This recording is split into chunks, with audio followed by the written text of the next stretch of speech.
We haven't done a ride to the gym vlog in a while. No, keeping some variety to the channel. Yeah. That's some good. League, some, what else? We've been playing WoW too. We got a WoW together. We got some arena. Yes. Actually, because I found that weapon the other day, that Kalimdor's Revenge sword, that reminded me so much of Phantasy Star Online. Just like one of those games that I spent so much time playing when I was younger. I actually went online and found a way to play it for PC. So I spent a lot of last night and this morning I streamed it this morning playing Phantasy Star Online Blue Burst for PC.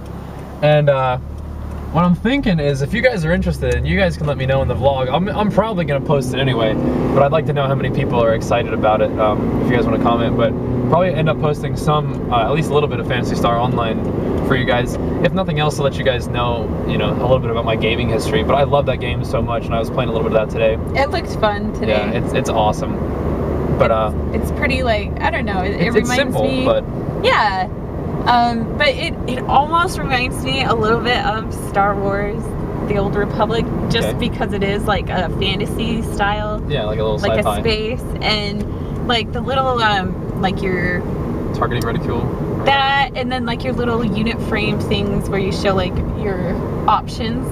Kind of like has that hexagonal shape that I see a lot on Star Wars streams. So I've never played Star Wars The Old Republic, but anyway. I might have to post that for you guys as well.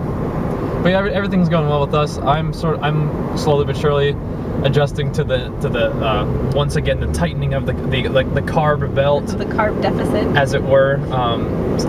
Taking it down to really no more than 30 carbs a day, and a lot of those carbs just come from like fiber, like from spinach and broccoli. No real carb sources. However, one thing that I am going to change is I realized that the stimulant-free pre-workout by Cellucor, the M5, has 15 grams of carbs per serving, and if I do 2 servings of that, it gives me a really like quick, easily digestible carbohydrate, like 30 minutes to an hour before my workout, so I can have a little bit of appropriate carb, appropriately timed, and that'll burn right off of my workout. So that's what I'm gonna start doing, and that'll keep my that stays in line with my diet, you know, around 30 carbs.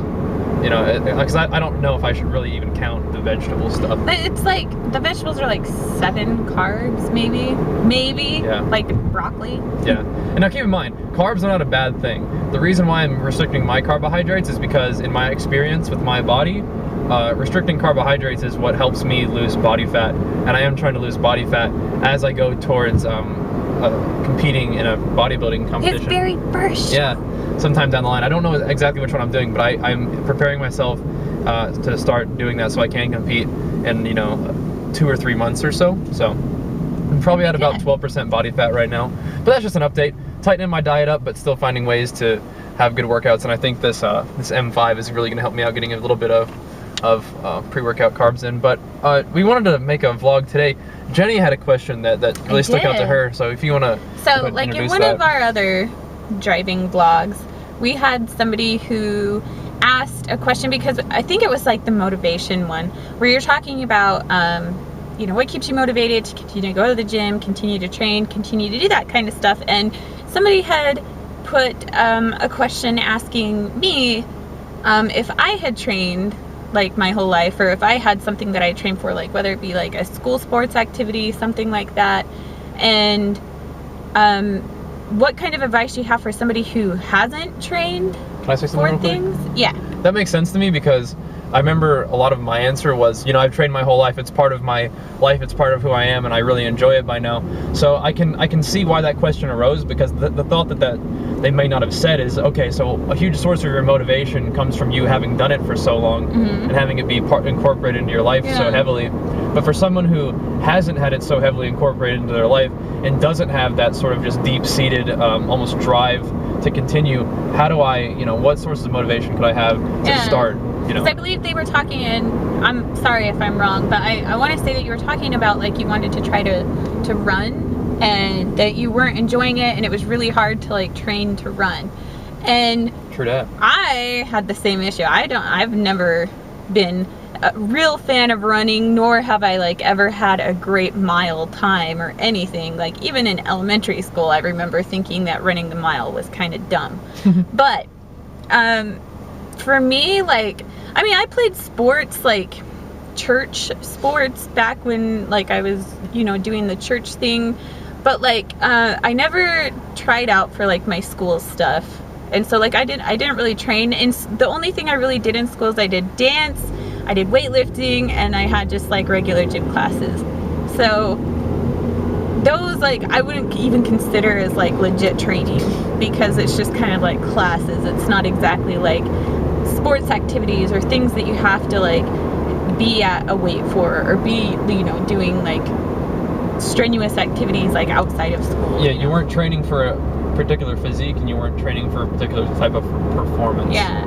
So what was it that, like, what advice do we have for getting into like training, let's say, or, you know, it could just be like working out, it could be working on getting a weight a higher level to lift. Right. I think what you're trying to say is like, we're not sure whether the question is you're training as in you're beginning your training as in the way I sometimes use training as just your exercise, what you do for your exercise as your training, similarly as what you do for your food intake is your diet. Now, training and diet means something different when you have a goal in mind. Like, you're training for something, like you're training to compete in like a 5K, or you're dieting to compete in a bodybuilding competition. So we're not really sure exactly what you meant, yeah. but we can answer both of them. Yeah.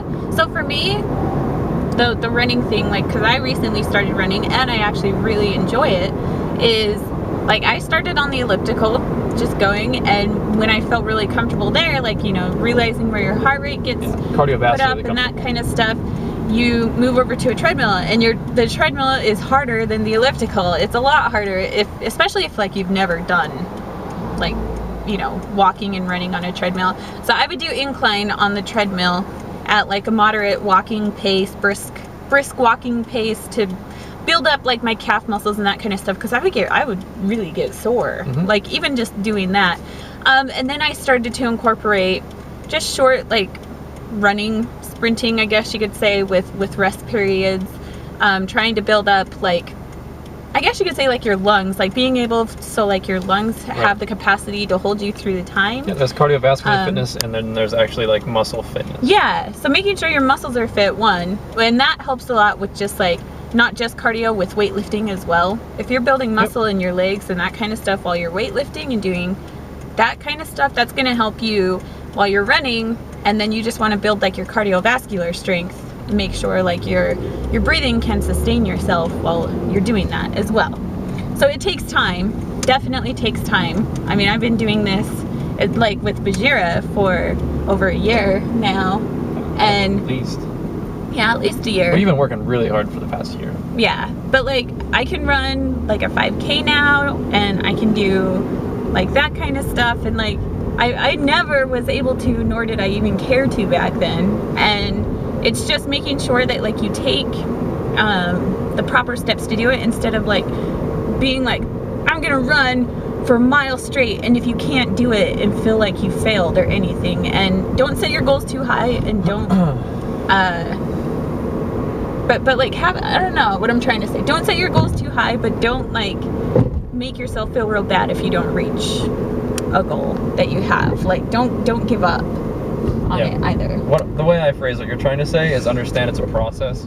Even if you do have a goal to run a mile straight, as fast as you can, it's going to take a while. I mean, you got to break that goal down. First, you got to be able to run a mile straight, no matter how fast you do it. So like, okay, well, how do I get to the point where I can run a mile straight? Well, there's components to that. You got to have your cardiovascular fitness, and you have to have some sort of muscular fitness so that your legs can actually carry you that far, depending on how in or out of shape you are. So once you can run a mile straight, then you start to focus on improving your cardiovascular fitness, improving your leg speed or your leg strength, so that you can continue to bring that mile time down. So when you have a goal, it is important to understand that it is a process, and wherever you are on a given day, wherever your performance is on a given day, that's just a snapshot of your performance for that period of time. And in the future, as you continue to train hard and do what you need to do in order to improve your performance or accomplishment of that goal, you will improve. So if you're thinking about just starting to train for running, what Jenny's telling you is pretty accurate. You gotta you have to improve your cardiovascular fitness and your muscular fitness. And you can do both of those things by running, or you can do those things by breaking down the components. So you can, do something like a elliptical trainer that's really not all that strenuous on your body, but it does give you a chance to work your cardiovascular system. If your cardio is lacking but your muscles are fine, then you'll notice that, and you can work them separately. So you work your cardiovascular fitness on the elliptical without really having to worry about your muscles. Then of course you can also go to train your legs with leg weights, which don't really function the same way as running, but leg weights will help you run better. Running won't really necessarily help you lift weights better in terms of your legs. These yellow lights are trying to catch me. Yeah. But yeah, what Jenny's telling you is helpful. But if you're trying to compete, like you're training to race, or you're training to do an actual competitive thing, then it's the same process. It's just that once you get to the point where you can run the distances that you want to run, you can start to incorporate certain types of running workouts. And I mean, it depends on how in depth you want me to go, because distance running was my profession for a while. That was my thing. So I know a lot about how to train to be a distance runner. So I don't know if that's what you mean, but the way it struck me was just a straight up question of, how do I get started? How do I? And that's how you start. You start slow. You start within your means. You have a goal of where you want to be eventually, but it's important to understand that it's okay to not be there right now. It's a process, and you need to trust that if you continue to put in work, you have to enjoy what you do as well too. I made sure I did things that were fun, or things that I could reach a goal with. It was hard and it was strenuous, but I felt really good doing and completing, and feeling okay, well, if I'm gonna run, I'm just gonna start running around a track and just slowly work that way. But you absolutely hate it, find other things to do to build up your strength and your cardiovascular strength to be able to run on a track. Yeah, you can find exercise that you like. If you don't like doing cardio and you like lifting weights, then lift weights. You don't have, at least when you're starting. There's a lot of things you can do. I mean, circuit training helps cardiovascular wise, and stuff where you're not taking a lot of breaks. Yeah, just lift weights without a lot of rest in between. Yeah. You can find ways of exercising that you find fun, and you should, because the more sustainable the activity is, the more likely you are to do it for a long period of time. And I guess the other way of saying that is the more you like what you do, the more sustainable that is, and that's actually the more important part. But I mean, that's why I train the way I do. You could probably get really lean and cut doing something like CrossFit. There's probably people who are in really good shape, better shape than me, doing CrossFit. But the reason I train the way I do is because I enjoy it. And if there ever comes a time where I feel like I want to train differently for a different sort of goal, then I will. But I really enjoy what I'm doing right now, so that's what I'm doing. So if you're just getting started, find something that you like to do. If you have goals, find ways of accomplishing them piecewise. And best of luck. We're at the gym right now, so we're gonna go start working on accomplishing our goals. But hopefully you guys enjoyed the video. Hopefully we answered a few questions, and keep those questions coming, because we both like answering them. So thanks for watching, guys, and peace.